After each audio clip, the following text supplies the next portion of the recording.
Hi hello, ഇന്ന് നമ്മൾ പഠിക്കാൻ പോകുന്നത് Bruner's cognitive theory. Otherwise it is termed as Bruner's theory of cognitive development. Jerome S ബ്രൂണറുടെ cognitive theory അല്ലെങ്കിൽ Bruner's theory of cognitive development ആണ് നമ്മളിന്ന് പഠിക്കാൻ പോകുന്നത്. ബ്രൂണറിൻ്റെ തിയറിയിൽ പ്രധാനമായിട്ടും 3 കാര്യങ്ങൾക്കാണ് ആൾ പ്രാധാന്യം കൊടുത്തിട്ടുള്ളത്. ഒന്നാമത്തെയാണ് തിങ്കിങ് പ്രോസസ്സ്, രണ്ടാമത്തെ problem solving, 3 structure of knowledge. അപ്പോൾ ജെറോം എസ് ബ്രൂണർ അദ്ദേഹത്തിൻ്റെ തിയറിയിലെ പ്രാധാന്യം കൊടുത്തിട്ടുള്ള 3 കാര്യങ്ങളാണ് thinking, problem solving and structure of knowledge. ബ്രൂണറുടെ അഭിപ്രായത്തിൽ ലേണിംഗ് എന്ന് പറയുന്നത് it is an active process, ആക്റ്റീവായിട്ടുള്ള ഒരു പ്രവർത്തനമാണ് ലേണിംഗ് എന്നുള്ളത്. ഇനി ഈ തിയറീനെ നമുക്ക് 3 ആയിട്ട് ഡിവൈഡ് ചെയ്യാം. അതായത് 3 ഭാഗങ്ങളായിട്ട് ഇതിനെ തിരിക്കാം നമുക്ക്. ഒന്നാമത്തെ ഭാഗമാണ് modes of representation, second one is discovery learning and third one is spiral curriculum. തിയറിയെ പ്രധാനമായും 3 ആയിട്ട് നമുക്ക് തരംതിരിക്കാം: modes of representation, discovery learning and spiral curriculum. ഇനി വീണ്ടും മോഡ്സ് ഓഫ് റെപ്രസെൻറ്റേഷനെ നമുക്ക് 3 ഭാഗങ്ങളാക്കാം. എങ്ങനെയാണ് ഒരു വ്യക്തിയുടെ ഇൻ്റലക്ച്വൽ ഡെവലപ്മെൻറ്റ് നടക്കുന്നത്? How intellectual development takes place? It takes place through 3 stages. 3 ഘട്ടങ്ങളായിട്ടാണ് ഒരു വ്യക്തിയുടെ ബുദ്ധിവികാസം നടക്കുന്നത് എന്നാണ് ബ്രൂണർ പറയുന്നത്. അതായത് ജനനം മുതൽ 2 വയസ്സ് വരെ. ജനനം മുതൽ 2 വയസ്സ് വരെയുള്ള കാലഘട്ടത്തെ പറയുന്ന പേരാണ് ഇനാക്റ്റീവ് സ്റ്റേജ്. ഇനാക്റ്റീവ് സ്റ്റേജിൽ നമ്മൾ കാര്യങ്ങൾ പഠിക്കുക, കുട്ടികൾ കാര്യങ്ങൾ പഠിക്കുക ത്രൂ ആക്ഷൻസ് ആൻഡ് എക്സ്പീരിയൻസസ്. പ്രവർത്തനങ്ങൾ ചെയ്തുകൊണ്ടും അനുഭവങ്ങൾ നേടിക്കൊണ്ടുമാണ് കുട്ടികൾ പുതിയ കാര്യങ്ങൾ പഠിക്കുക എന്നാണ് ബ്രൂണർ അഭിപ്രായപ്പെട്ടത്. ഉദാഹരണം പറയുകയാണെങ്കിൽ ഇപ്പോൾ നമ്മൾ പലതരം ഫ്രൂട്ട്സിൻ്റെ മോഡൽസ് നമ്മൾ കൊടുക്കും. ഇപ്പോൾ ബനാനയുടെ ഒക്കെ പ്ലാസ്റ്റിക്, അല്ലെങ്കിൽ ആപ്പിൾ, ഗ്രേപ്സ്, അതിൻ്റെയൊക്കെ പ്ലാസ്റ്റിക് മോഡൽസ് നമ്മൾ കൊടുക്കും. ആ മോഡൽ തൊട്ടുകൊണ്ട് കുട്ടിക്ക് ഇന്ന പഴമാണ് ഇത് എന്ന് തിരിച്ചറിയാനായിട്ട് സാധിക്കും. അതാണ് ഫസ്റ്റ് സ്റ്റേജ്, ഇനാക്റ്റീവ് സ്റ്റേജ്. രണ്ടാമത്തെ സ്റ്റേജാണ് ഐക്കോണിക് സ്റ്റേജ് അല്ലെങ്കിൽ ഐക്കോണിക് മോഡ്. ഇത് 2 വയസ്സ് മുതൽ 7 വയസ്സ് വരെയാണ് ഈ ഐക്കോണിക് മോഡിൻ്റെ കാലഘട്ടം എന്നാണ് ബ്രൂണർ അഭിപ്രായപ്പെട്ടത്. ഇവിടെ പഠനം നടക്കുക ഇമേജസ് അല്ലെങ്കിൽ വിഷ്വലായിട്ട് കാണാൻ സാധിക്കുന്ന എന്തൊക്കെയുണ്ടോ അതൊക്കെ കണ്ടുകൊണ്ടാണ് പഠനം സാധിക്കുക. ഉദാഹരണം പറയുകയാണെങ്കിൽ പിക്ചേഴ്സ്. ചെറിയ കുട്ടികളുടെ ടെക്സ്റ്റ് ബുക്ക് നോക്കിയാൽ നമുക്ക് മനസ്സിലാവും അവിടെ പടങ്ങൾക്കാണ്, ചിത്രങ്ങൾക്കാണ് കൂടുതൽ പ്രാധാന്യം. അതേപോലെ ഡയഗ്രാംസ്, ഗ്രാഫ്, ഇതൊക്കെ കണ്ടുകൊണ്ട് കുട്ടികൾ പഠിക്കുന്ന സ്റ്റേജാണ് ഐക്കോണിക് മോഡ് അല്ലെങ്കിൽ ഐക്കോണിക് മോഡ്. അത് 2 വയസ്സ് മുതൽ 7 വയസ്സ് വരെയാണ് ഇതിൻ്റെ കാലഘട്ടം എന്നാണ് ബ്രൂണർ അഭിപ്രായപ്പെട്ടത്. മൂന്നാമത്തെയാണ് സിംബോളിക് മോഡ്. അതായത് 7 വയസ്സ് മുതൽ അങ്ങോട്ടുള്ള അങ്ങോട്ട് ഏത് മോഡിൽ വരും? സിംബോളിക് മോഡിൽ വരും. ഇവിടെ നമ്മൾ പഠനം നടത്തുക സിംബൽസ് ഉപയോഗിച്ച്, ലാംഗ്വേജസ് ഉപയോഗിച്ച്, നമ്പേഴ്സ് ഉപയോഗിച്ചാണ് പഠനം നടക്കുക. ഉദാഹരണം പറയുകയാണെങ്കിൽ word formation, mathematical symbols, formulas ഒക്കെ പഠിക്കുക നമ്മൾ ഈ സിംബോളിക് മോഡിൽ എത്തുമ്പോഴായിരിക്കും. Learning happens from concrete to abstract level. അപ്പോൾ ബ്രൂണറിൻ്റെ അഭിപ്രായത്തിൽ അടിസ്ഥാനപരമായ കോൺക്രീറ്റ് ലെവൽ തൊട്ട് ഹയറിലേക്ക് ഹയർ തിങ്കിങ്ങിലേക്ക് പോകുന്നത് പോലെയാണ് നമ്മുടെ പഠനം നടക്കുക എന്നാണ് ബ്രൂണർ അഭിപ്രായപ്പെട്ടത്. Concrete to abstract level. Learning happens from concrete to abstract level.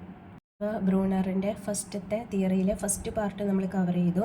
First ഭാഗമാണ് മോഡ്സ് ഓഫ് റെപ്രസെൻറ്റേഷൻ അല്ലെങ്കിൽ മോഡ്സ് ഓഫ് തിങ്കിങ് എന്നൊക്കെ പറയാം. അതിൽ 3 സ്റ്റേജസാണ് നമ്മൾ പഠിച്ചത്. First one is enactive stage. Enactive stage എന്ന് പറയുന്നത് 0 to 2 ഇയേഴ്സ് വരെയാണ്. ഈ ഇനാക്റ്റീവ് സ്റ്റേജിൽ learning through actions and experiences ആണ് നടക്കുക. രണ്ടാമത്തെ മോഡാണ് ഐക്കോണിക് മോഡ്, 2 to 7 ഇയേഴ്സ്. ഇവിടെ ലേണിംഗ് നടക്കുക through images and visual representations വഴിയാണ്. പിക്ചേഴ്സ്, ഗ്രാഫ്സ്, ഡയഗ്രാംസ് ഇതൊക്കെ കണ്ടുകൊണ്ടാണ് കുട്ടികൾ പഠനം നടത്തുക. അടുത്ത 3ാമത്തെ സ്റ്റേജാണ് സിംബോളിക് മോഡ്. സിംബോളിക് മോഡിൽ പഠനം നടക്കുക സിംബൽസ് ഉപയോഗിച്ച്, ഫോർമുലാസ് ഉപയോഗിച്ച്, വേർഡ്സ് ഉപയോഗിച്ചാണ് പഠനം നടക്കുക എന്നാണ് ബ്രൂണർ അഭിപ്രായപ്പെട്ടത്. അതായത് ഒരു പഠിതാവിൻ്റെ പഠന കാലഘട്ടം കോൺക്രീറ്റ് തൊട്ട് അബ്സ്ട്രാക്റ്റ് ലെവൽ വരെയാണ് എന്നാണ് ബ്രൂണർ അഭിപ്രായപ്പെട്ടത്. ഓക്കെ, ഇനി ഇനി അദ്ദേഹത്തിൻ്റെ തിയറിയുടെ അടുത്ത ഒരു പാർട്ട് എന്ന് പറയുന്നതാണ് ഡിസ്കവറി ലേണിംഗ്. ആ വാക്കിൽ നിന്ന് തന്നെ നമുക്കറിയാം ഡിസ്കവറി, പുതിയതായിട്ട് എന്തെങ്കിലും കണ്ടുപിടിക്കുക, അതിനെയാണ് നമ്മൾ ഡിസ്കവർ ചെയ്യുക എന്ന് പറയാം. അപ്പോൾ ഇവിടെ ഡിസ്കവറി ലേണിംഗ്, കുട്ടികൾ പഠിതാക്കൾ എന്തൊക്കെയോ പുതിയതായിട്ട് കണ്ടുപിടിക്കും, പുതിയ ഐഡിയാസ് അല്ലെങ്കിൽ പുതിയ facts based on the existing knowledge. അവരുടെ കയ്യിലുള്ള നോളേജ് വെച്ചുകൊണ്ട് അവർ പുതിയ കാര്യങ്ങൾ കണ്ടുപിടിക്കുക അല്ലെങ്കിൽ പുതിയ ഫാക്ട്സ്, വസ്തുതകൾ കണ്ടുപിടിക്കുക, അതിനെയാണ് നമ്മൾ ഡിസ്കവറി ലേണിംഗ് എന്ന് പറയാം. It happens through A problematic situation. കുട്ടികളുടെ മുൻപിൽ ഒരു പ്രോബ്ലമാറ്റിക് സിറ്റുവേഷൻ, ഒരു പ്രശ്നാധിഷ്ഠിതമായ ഒരു സാഹചര്യം ഉണ്ടാക്കി കൊടുത്താലാണ് കുട്ടികൾ ഡിസ്കവറി ലേണിംഗ് ചെയ്യുക. ഇവിടെ അധ്യാപകർ, അപ്പോൾ കുട്ടികൾ പുതിയതായിട്ട് കണ്ടുപിടിക്കുകയാണെങ്കിൽ പിന്നെ അധ്യാപകൻ്റെ ആവശ്യമുണ്ടോ എന്നൊരു ചോദ്യം വരും. അധ്യാപകൻ്റെ ആവശ്യമുണ്ട്. അധ്യാപകൻ ഇവിടെ role of teacher is like a scaffolder. Scaffolding എന്ന് പറഞ്ഞ വാക്ക് ആദ്യമായി ഉപയോഗിച്ചത് ജെറോം എസ് ബ്രൂണറാണ്. വൈഗോട്സ്കിയുടെ തിയറിയിലാണ് നമ്മൾ സ്കഫോൾഡിംഗ് എന്ന് പറയുന്ന കൺസെപ്റ്റ് പഠിക്കുന്നത് എങ്കിലും സ്കഫോൾഡിംഗ് എന്ന് പറയുന്ന വാക്ക് ആദ്യമായി കൊണ്ടുവന്നത് ജെറോം എസ് ബ്രൂണറാണ്. ഇവിടെ അധ്യാപകൻ്റെ റോൾ എന്ന് പറയുന്നത് കുട്ടികളെ മോട്ടിവേറ്റ് ചെയ്യുക, അല്ലെങ്കിൽ ഗൈഡ് ചെയ്യുക, അല്ലെങ്കിൽ അവർക്ക് ആവശ്യമായിട്ടുള്ള മെറ്റീരിയൽ സപ്പോർട്ട് കൊടുക്കുക. ഇപ്പോൾ ബ്രൂണറുടെ തിയറിയിലെ രണ്ടാമത്തെ പാർട്ടാണ് ഡിസ്കവറി ലേണിംഗ് നമ്മളിവിടെ ഡിസ്കസ് ചെയ്തത്. ഡിസ്കവറി ലേണിംഗ് പേര് സൂചിപ്പിക്കുന്നത് പോലെ കുട്ടികൾ പുതിയതായിട്ടുള്ള എന്തെങ്കിലും ഐഡിയാസോ ഫാക്ട്സോ ഡിസ്കവർ ചെയ്യുക. ഇതിനായി കുട്ടികൾക്ക് നമ്മളൊരു പ്രോബ്ലമാറ്റിക് സിറ്റുവേഷൻ കൊടുക്കണം. ആ പ്രോബ്ലമാറ്റിക് സിറ്റുവേഷനെ ബേസ് ചെയ്തിട്ടാണ് കുട്ടികൾ പുതിയതായിട്ടുള്ള ഐഡിയാസും ഫാക്ട്സൊക്കെ കണ്ടുപിടിക്കുക. ഇവിടെ ടീച്ചറുടെ റോൾ എന്ന് പറയുന്നത് ഒരു സ്കഫോൾഡറാണ്. ടീച്ചർ മോട്ടിവേഷൻ കൊടുക്കുക, അതേപോലെ ഗൈഡൻസ് കൊടുക്കുക, അത് മെറ്റീരിയൽ സപ്പോർട്ട് കൊടുക്കുക. അവർക്ക് ആവശ്യമായിട്ടുള്ള എന്തെങ്കിലും സാധനങ്ങൾ വേണമെങ്കിൽ, പഠനത്തിന് ആവശ്യമായിട്ടുള്ള സാധനങ്ങൾ വേണമെങ്കിൽ അവർക്ക് എത്തിച്ചു കൊടുക്കുക. അതാണ് മെറ്റീരിയൽ സപ്പോർട്ട് കൊണ്ട് ഉദ്ദേശിക്കുന്നത്. ബ്രൂണറുടെ തിയറിയിലെ മൂന്നാമത്തെ പാർട്ടാണ് സ്പൈറൽ കരിക്കുലം.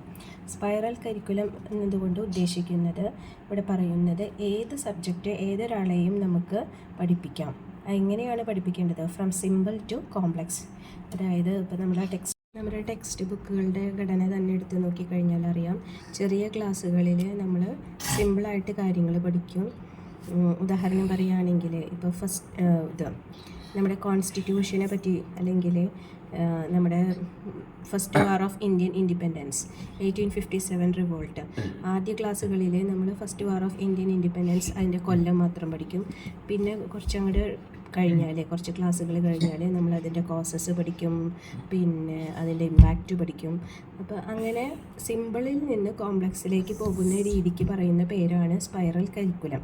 ഈ സ്പൈറൽ കരിക്കുലം നമ്മൾ ഉപയോഗിക്കുക നമ്മുടെ ടെക്സ്റ്റ് ബുക്ക് ഡിസൈനിങ്. ഞാൻ നേരത്തെ പറഞ്ഞ പോലെ ചെറിയ ക്ലാസ്സുകളിൽ നമ്മൾ കാര്യങ്ങൾ സിമ്പിളായിട്ട് പഠിക്കും. ഹയർ ക്ലാസ്സസിലേക്ക് അത് കുറച്ചും കൂടി കോംപ്ലക്സ് ആയിട്ട് വരും. അതേപോലെ ലെസൺ പ്ലാൻ നമ്മൾ എഴുതുമ്പോൾ ആദ്യം സിമ്പിളിൽ നിന്ന് തുടങ്ങി നമ്മൾ കോംപ്ലക്സിലേക്കാണ് എത്തിക്കേണ്ടത്. ഓക്കെ, അപ്പോൾ ബ്രൂണറിൻ്റെ തിയറിയുടെ 3 പാർട്സ് നമ്മളിവിടെ കവർ ചെയ്തു. First one is modes of representation, അല്ലെങ്കിൽ മോഡ്സ് ഓഫ് തിങ്കിങ്. അതിൽ നമ്മൾ പറഞ്ഞത് 3 രീതികളാണ്: ഇനാക്റ്റീവ്, ഐക്കോണിക് ആൻഡ് സിംബോളിക്. പിന്നെ നമ്മൾ പഠിച്ചതാണ് സെക്കൻഡ് പാർട്ട് ഡിസ്കവറി ലേണിംഗ്. കുട്ടികൾ പുതിയ കാര്യങ്ങൾ ഡിസ്കവർ ചെയ്യുക.